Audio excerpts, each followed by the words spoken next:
always ask what the basis of the encounter is, why you're stopping. And by the way, our office doesn't cover car stops directly, because it's technically outside of the lawsuit, but very similar things that happen with car stops. And yeah, you can always ask. Now, again, I'm going to throw these up because you can ask. Some officers may tell you, some officers may not tell you. So just real quick. Yeah. So, piggyback on the question that she asked, and I think we went through this before. That's when you would request the body camera.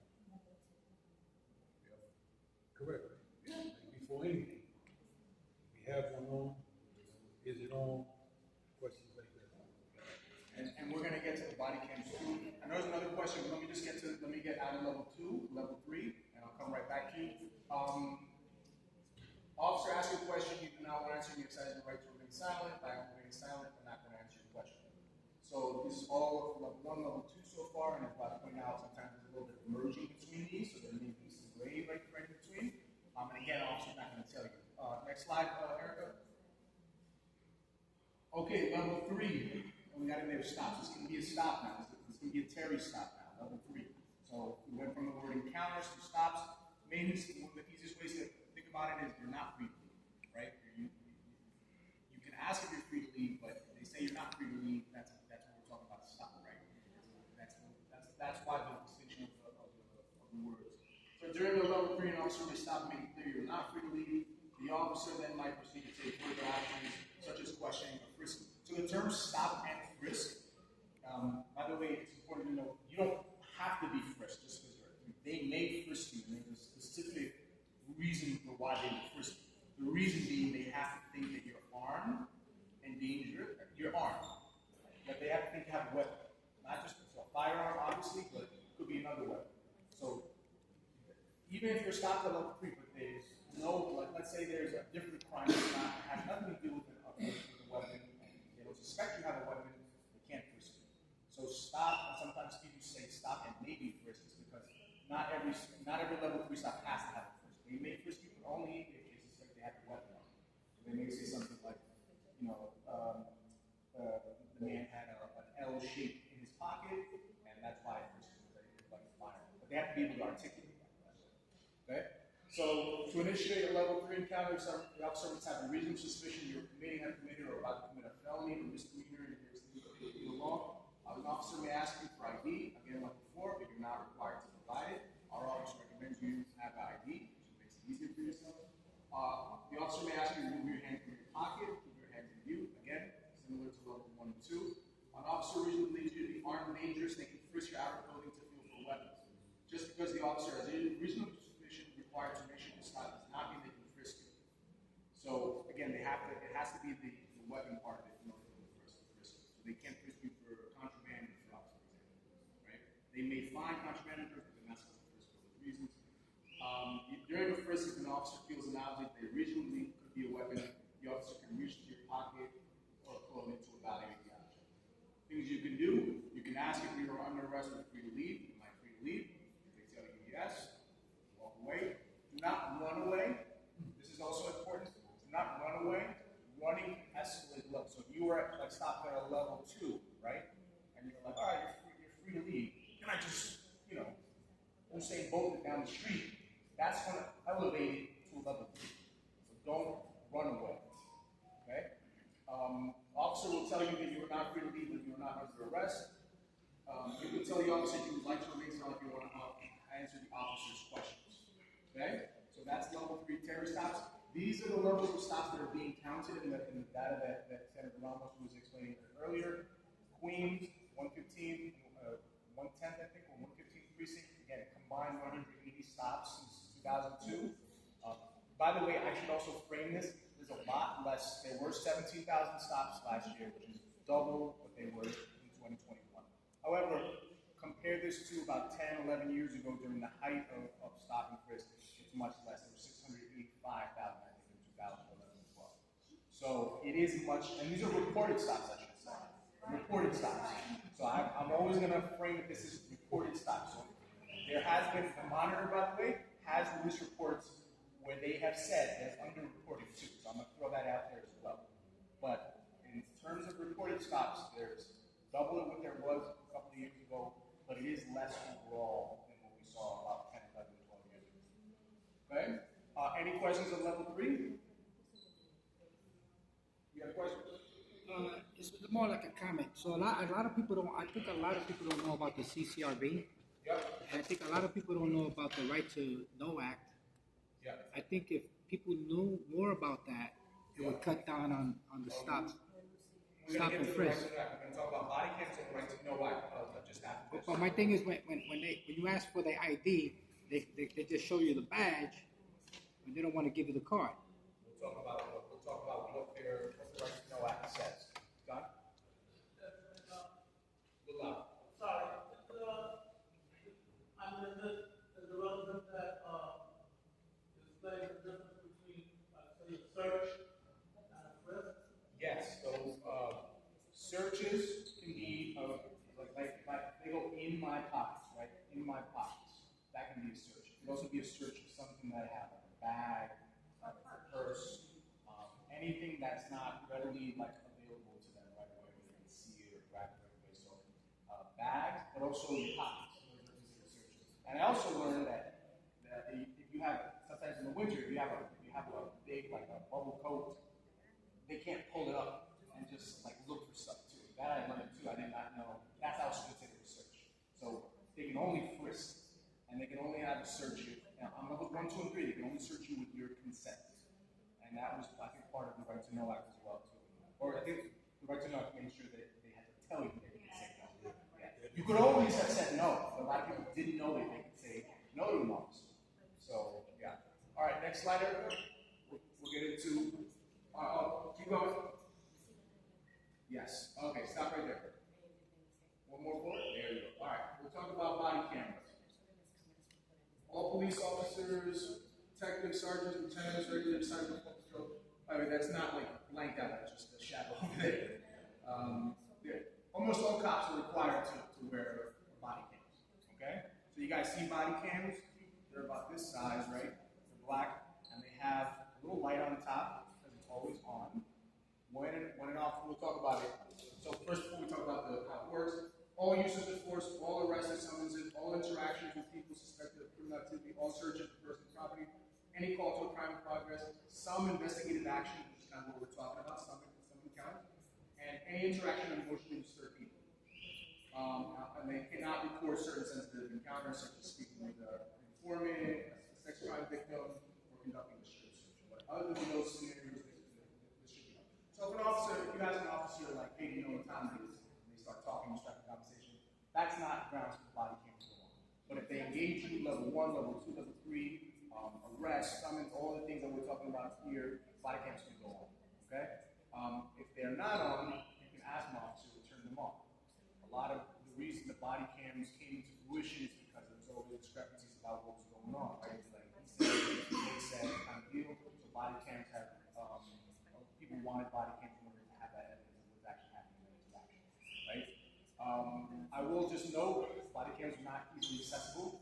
If I have an encounter with an officer on the street, and I'm like, hey, I didn't like what happened, and I want it, I can't. I'm not going to be able to get that right away. It's going to be a little bit of a process for me. So our office also does recommend people film their encounters as well. If you're groups of people, if you're with people, have them film if you're the one being encountered, if your friend or your colleague is being encountered, at a safe distance, just also have it, because that way you have that footage for yourself. Because getting body cam footage is not going to be easy. I should note that. So body cams have a lot of potential, right? There are a lot of limitations. Officers do, so any level encounter, body cams can come on. Officers do not need your permission to record, but they should notify you. They must. They must record. Okay, should suggest. Yes. You know. Oh no. Notify. Yes, they should. You know what? Actually, I don't know if they're legally required to notify, but I think that I would assume. Don't quote me. I'll get the Because exact. one thing is courtesy and the other thing is the law. Yeah. Well, here's a good way too. Body cams. You'll know body cam is on when there's in the middle there's a little circular light that comes on. And you'll kind of see that it's like film, right? So like a little bit of a light coming on. There's a light on the top of it That's just on all the time because it's always on. It's always on, but it's not always recorded. There's an audio record that goes back 60 seconds when they push it, that goes back, but not video, but a lot of the criticisms about body cams also be like, oh, officers won't turn it on until they want to, type of deal. But if you're in an interaction, you can say, hey, officer, body cam. Or you can say, hey, officer, can you turn your body cam on? Right? Can they deny your request? If you request for them to turn it on, do they have to? If it's any of these situations where some of these force, they should not be turning the body cam. And they just don't. If any officer doesn't do anything that they're supposed to do here, know that you can file. I don't know if body cam, yes, CCRB can take body cam. So if you have a situation where the officer doesn't do it at all, talk to Natasha in the back. She can give you information on how to file a complaint. Because this is law, right? Remember the situation I told you with me? Say it. I got a phone call one day, and he pulled me into unfortunate. I told you, he was saying that one of the guys, my guy, observed you, somebody giving you some substance, but I'm leaving on court. And they pulled me into unfortunate. Everybody had their gun. One of the questions I asked was, you recording me camera.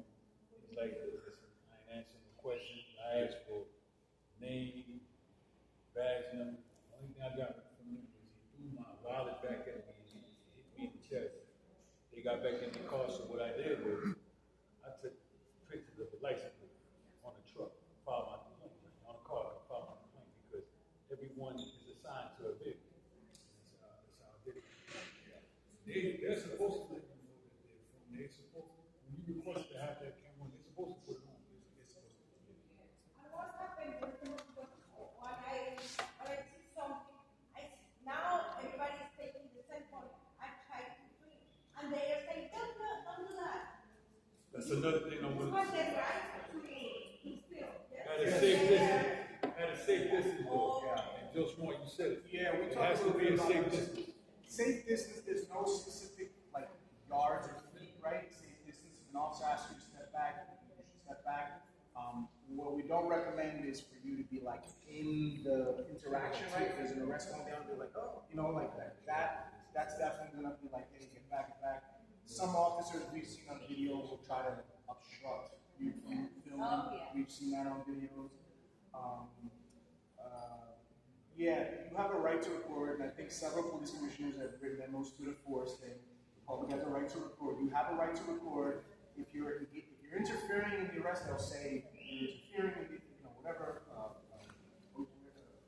obstruction of governmental OGAs.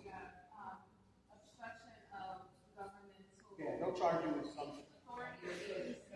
They'll charge you with something minor of it, but yeah, there's been a lot of pushback. Some officers do it the right way, some officers don't do it the right way, but you definitely have a right to record in public. What's the safe distance? Like 10 feet? Well, it's a gray area, right? It's subject, and a lot of officers say that because they know the language to use Exactly. to get what they want, right? So like they'll say like, oh, like you hear people saying like, stop resisting. Or the officers say stop resisting when the person isn't resisting. And that's why it's important to record, and like Joseph is saying, like if they tell you to move and keep recording. Yeah. And it's really important that you stay there to bear witness as to what's happening. Exactly. And the other thing I wanted to mention is a lot of times they'll say, oh, the body cam is broken or it's malfunctioning. And that's why it's important, again, as, community members to like watch out for our people by, like recording. If our recording is obstructed, know where you are, right? Because there's usually surveillance cameras like on businesses. I do know your rights training, but with youth in, different organizations, and, I let them know, like,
the officer male, female? Was the officer, Latino? Was the officer in plain clothes? Was the officer wearing tan pants and blue top? Were they in the dark clothing of the NSC units? Any detail is going to help you in the situation, time, location. Again, so if you could tell us, OCL, by the way, if you had an encounter and you didn't get the body, they didn't put the body camera on, you didn't have the camera, they didn't let you film, but you have some of this information that might be helpful for us. CCRB also, if you're going to go to them and you don't know the name of the officer didn't give you the business card, nothing. But you know the corner where you were on, you know the time you were on. Get as much of that information down that at least can help CCRB. We don't do investigative actions of individual police officers, but CCRB does. They can help figure out who that officer was and we can file a complaint against them. Next slide. Get to right to know. All right, right to know. This was city legislation, I think 2016-17, right? So this was two parts. The first one is the business card part, which is to the top right, an example of them. Officers should all be carrying around a bunch of business cards with their name, rank, shield number, I think even their phone number, and they must identify. So, part one of the Right to Know Act, officers must identify themselves by their name, rank, and shield number. The law requires officers to have business cards to explain it, so you can have that information, right? So, if you want to file a complaint or anything with an officer, you don't even have a name to start. This is where the idea of the right to know is. You have the right to know who that was, what happened, right? The second part had to do with what we touched on a little earlier about the searches, that they have to explain that searches will not be conducted if you refuse it, right? So they should be telling you, like, if they're going to search you, you have the right to not accept the search, right? So this is the Right to Know Act. Again, as someone mentioned before, that business card part of it, you can ask an officer for it, right? Again, if you're walking down the street and you just see an officer and you say, hey, can I get your business card? I don't know if they're going to give it to you, but if you're in an interaction, they should most definitely give it to you. If you're in a level 1, level 2, level 3, they're going to give it to you. During an arrest or summons, they're not going to give it to you during the arrest or summons, but during some of these other interactions, they should be able to give it to you. And if they don't give it to you, and it's part of city law, note that, and that's something also CCRB also could take on for that officer to give you the business card, because it is city law. Yeah, I get a lot that they ran out. Like when I they tell you they ran out? Yeah. So they should be getting refilled all the time. If they tell you I ran out, maybe, but they should still be able to give you information. Yeah, but is it factual that they ran out? Is it a lie? I mean, how many people ask for a card? You're gonna get. Put it this way, I don't know how many they give you, but let's say it's like 15 or 20 or something like that. Are they gonna give 20 people business cards throughout the day? I don't know. Depends on an officer. So I can't say whether it's like true or not, but I do know that they're supposed to be replenished with this every time that they're going back. So if they don't want to use the business card, okay, note that, right? Maybe you want to follow. Maybe they were just not being not following the law about it, but they should still be able to tell you their name and their shield number. Yeah. The shield number you should be able to see. I don't necessarily believe them when they say they don't have. They ran out. But then they should still give the information. Like I would joke with people, I'll say like, who's old school? Write it on your hands like back in the day. Put it right on the paper. But it's the information that's most important. All right, and also we're gonna have a little time for Q&A after this. Erica, can you do the next slide? Oh, all right. Yes. Okay. So we're gonna open it up to questions in a minute, and the senator will moderate. But final question, also to think about for the office is also thinking of all these things, right? But also just thinking in the larger picture of these community relations. What, if anything, would you do to change about how police interact with your community? So body cams was something that was not around in 2011 and 12 when the heights of stop signs, right? The Right to Know Act was not around. How Many Stops Act was not around. These are all ideas that if you guys have ideas for how to change how police interact with the community, whether it's about accountability, transparency, or maybe you just want to build trust, or whatever it may be. Also, communicate them to our office. We do take feedback in the form of recommendations, and that's something that we can give to the judge. And again, the judge is kind of in a unique position. She's not a city or state official.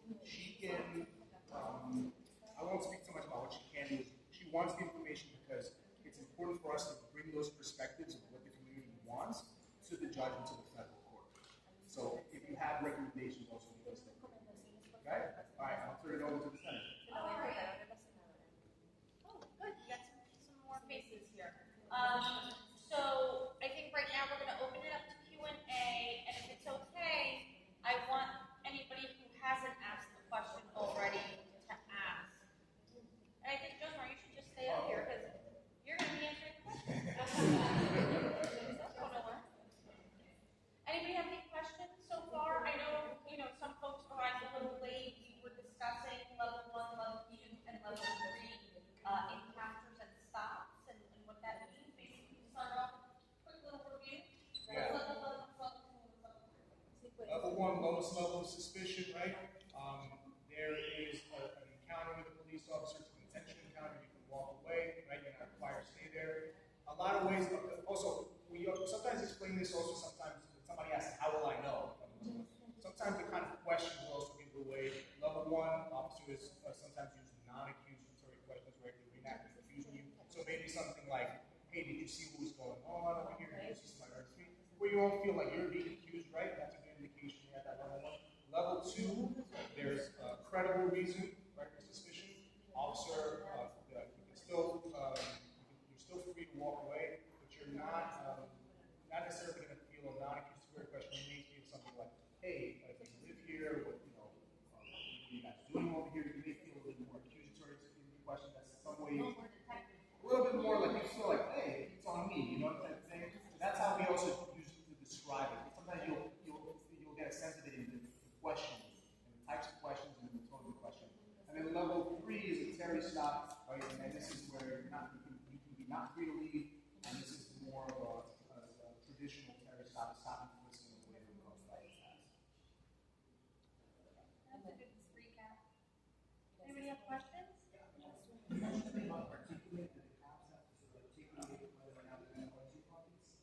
I missed it. Yeah, well, what do you mean? So if they see for Frisk, for counter create, yeah, Frisk. Okay. They have to differentiate,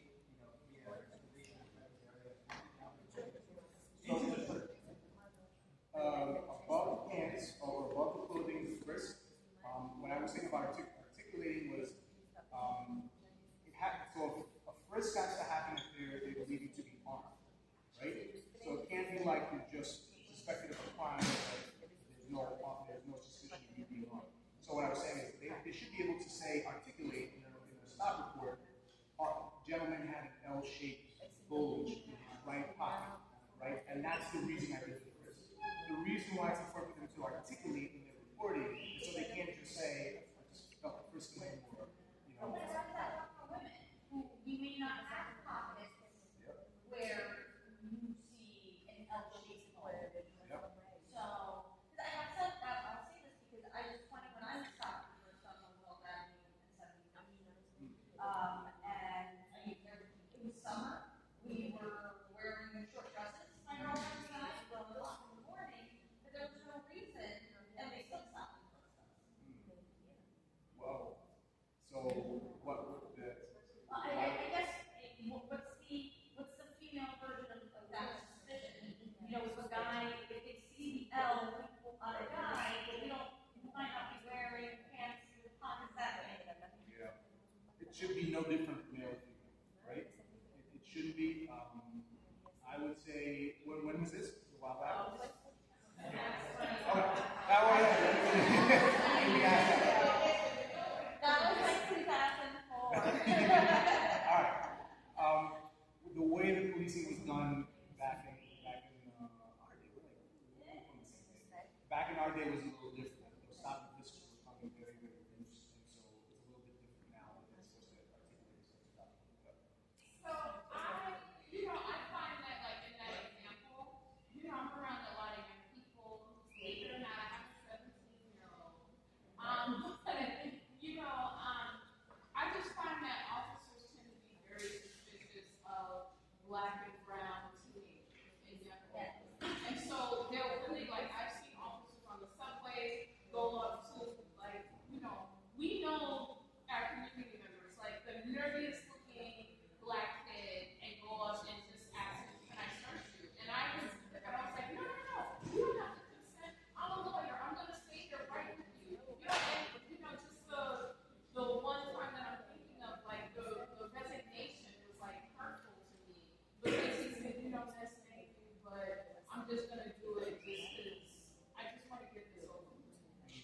what I mean? And so I say that to say that a lot of times they'll create the reason, like, oh, she reached towards her pocket and I thought I saw a bulge.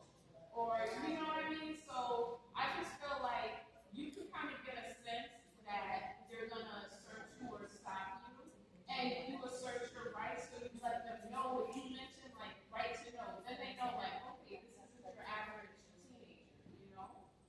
So, in other words, like, I just think that they're going to create, in my experience, they'll create the reason after the fact to say, like, oh, I thought, or oh, I saw, what I thought was wrong. You know, or They stop you by some card, right? Yeah. I'm gonna go Clarita and then Al.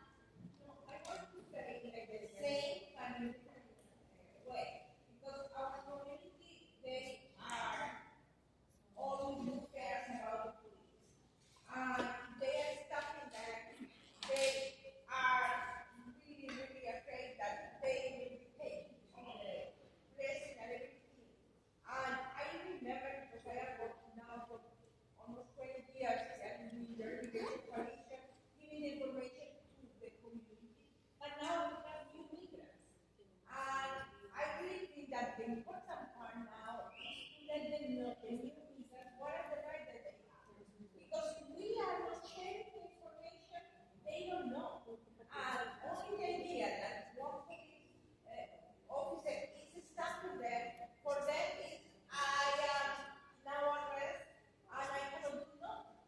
We always say you have the right to say, okay, I am arrested. Can I go? But they don't know. They are talking in different languages.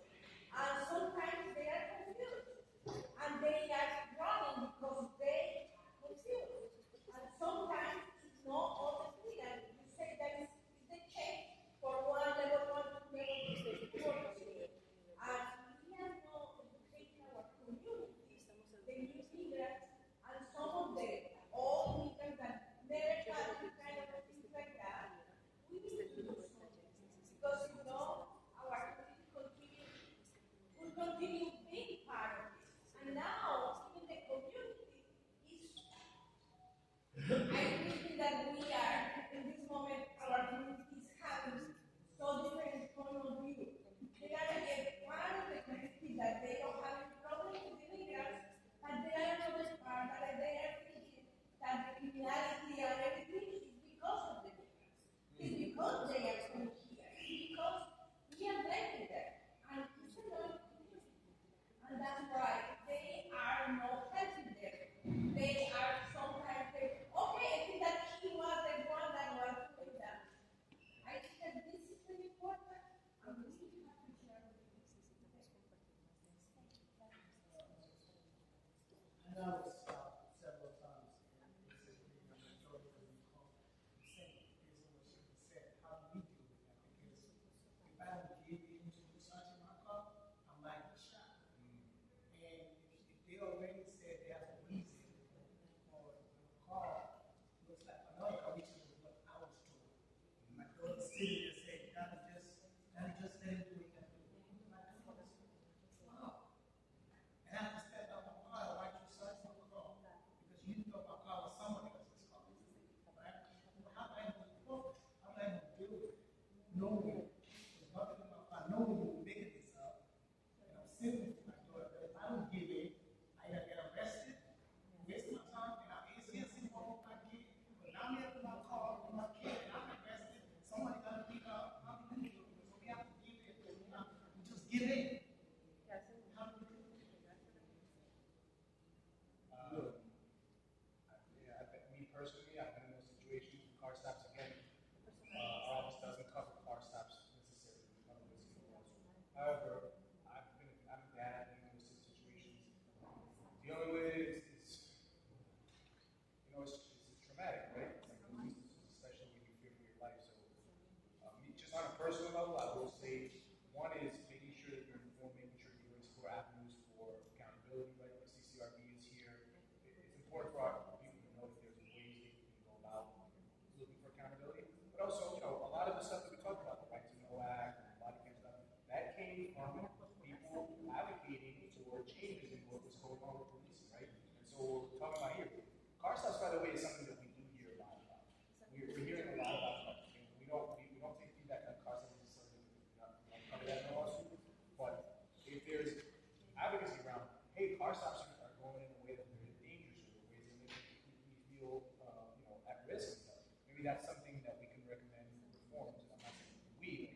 make any statements other than name, address, date of birth to an officer. That's my recommendation as an experienced criminal defense attorney for 20 years.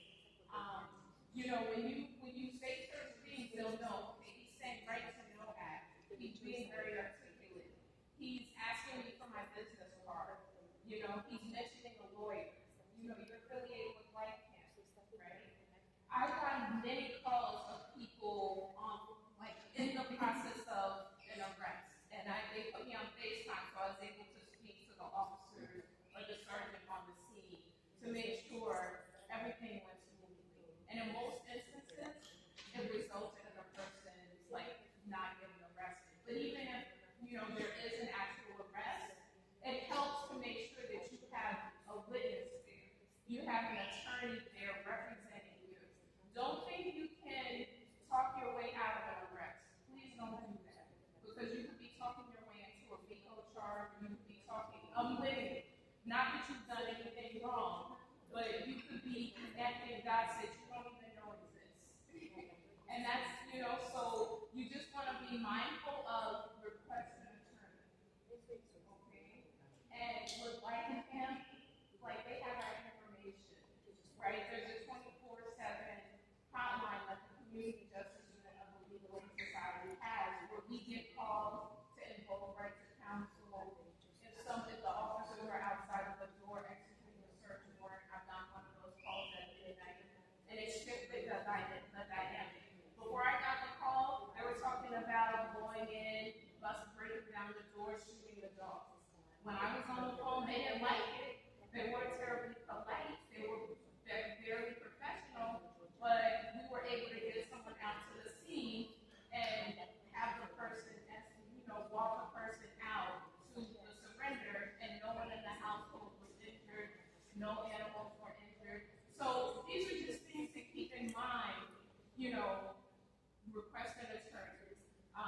Don't make any statements. Be aware of all the things that Joe and Senator Ramos have been sharing with us about how to observe what's happening and how to convey to the officer that you're a very informed person. And it really shifts the dynamic. So one of the things, as a violence interrupter for one of these others, and I'm all over the place, people call, right? So one of the things that we do, so ignorance is no excuse in the court of law. And I say that to say, we have to educate, right? We have to educate our youth. Understand what I'm saying? Because I heard Sister here mention about people. So there's an enormous fear factor when it comes to the police globally as a whole, right? We don't trust the police, right?